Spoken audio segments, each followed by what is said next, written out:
What are the abrogating and abrogated verses of the Quran? The Quran is unique among all the holy scriptures of other peoples, since it is the only one that allows the God of Muhammad, Allah, to keep changing his mind regarding his alleged revelations to Muhammad.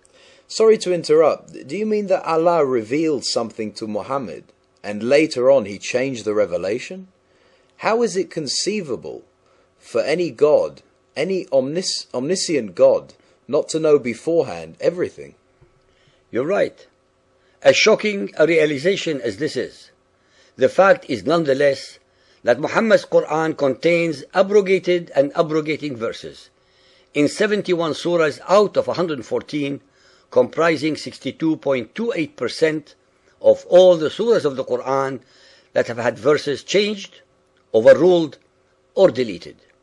This shows Muhammad's Allah as bereft of foresight, with a fickle mind, and incapable of assessing the weaknesses and strengths of Muhammad or his followers. This is, of course, a blasphemous characterization of any omniscient divinity. Neither in the Hebrew Bible nor in the New Testament are there such verses. The God of Israel is not shown to give one command, one instance, and then changes it either immediately, shortly afterwards, or much later, because he did not realize that it was too onerous to be fulfilled by mere humans. The verse that allows Allah to abrogate was revealed in chapter 2, verse 106, which says, "None of our revelations do we abrogate, or cause to be forgotten, but we substitute something better or similar. Knowest thou not that Allah hath power over all things?" Why would any omniscient God not know beforehand the weaknesses or strengths of his creation? It is unadulterated blasphemy to impugn to the Almighty human weaknesses and vulnerabilities. Why would any Almighty God change his mind and replace earlier ordinances with others? Why would such a God especially replace earlier ones with similar ones? Why similar? Why not reveal the better ones from the very beginning? The reader is entitled to ask such questions that require intelligent and logical answers. Can any Muhammadan Muslim provide any logical answers? Chapter 4, verse 82. Do they not ponder over the Quran? Had it been the word of any other but Allah, they would surely have found a good deal of variation in it. Such discrepancy and incongruity, those who check and scrutinize it will know it. The Quran is challenging the reader's intellect.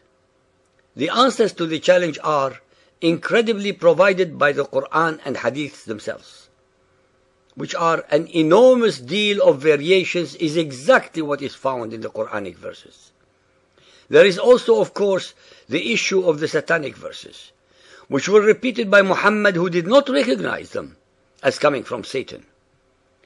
It is as if by divine justice that the Quranic challenge has been met, and our case against the veracity and alleged divine origin of the Quran is rested. Chapter 13, 38. Ar-Rahman abrogates, blots out, or confirms whatever he wants. Chapter 16, 101. And when we exchange a verse in place of another verse, and Allah knows very well what he is sending down. The reader should be aware of the incredibly unusual transition in the verse above, from we exchange to and Allah knows. Why and how could Allah speak in the first person, we, at the beginning of the verse, and then moving immediately and without any logical or grammatical reason to the impersonal and Allah in the second part of the same verse? It is precisely because Allah should very well know what he is sending down that he has absolutely no reason to change his mind and abrogate or make forgotten an earlier revelation. Even the illiterate and unlearned Arabs of Mecca found it intellectually and theologically fraudulent to believe in such a fickle, indecisive, and fallible Allah. Since the Quran and its interpreters repeatedly mention the inviolability and eternal character of Allah's rules and regulations, how can they at the same time explain away the most controversial cases of the abrogated and abrogated surahs, which number 71, that is 62.28% of the Quran? In addition to the above anomaly, the reader should also be aware of the missing and forgotten verses that are mentioned in the ahadith. Why and what for would Allah the Omniscient, the All-Knowing, change His mind at what He had already announced and replace it with one equal or better than the first? What would the purpose be of changing one for an equal? Why change it if it is only for an equal? Does Allah break His own promises and instructions? Does Allah hence have more than one preserved tablet in heaven? If so, which one of them is the correct one? It all sounds more than just blasphemy and mumbo-jumbo. It is all an insult to the Almighty and to the intelligence of all human beings who accept such profanity and idiocy of a concept or dogma. All the abnormalities, ambiguities, stupidities, and contradictions in the Quran are instantly and summarily resolved when the listeners absorb and accept the simple and unchallengeable following conclusions: that there is not a single letter, let alone a word, a verse or a chapter in the Quran that could have been revealed by any omniscient, merciful, or compassionate divinity.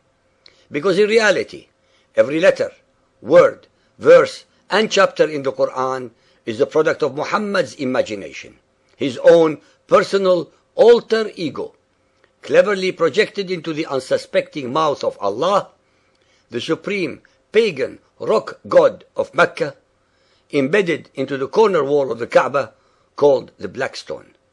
Allah, Gabriel, and Muhammad are one and the same. Muhammad used Allah and Gabriel as props to give his alleged revelations a cloak of sanctity and divinity. But in reality, it is all otherwise satanic and totally Muhammad's. Those who doubt what is being revealed here can read much more on our website, as well as when they read the following books written by the followers of Muhammad, such as Al-Suyuti's Al-Itqan fi Ulum al-Quran, Jamal al-Din al-Juzi in his Nawasikh al-Quran, Abu Ja'far al-Nakhas, Al-Nasikh wal-Mansukh.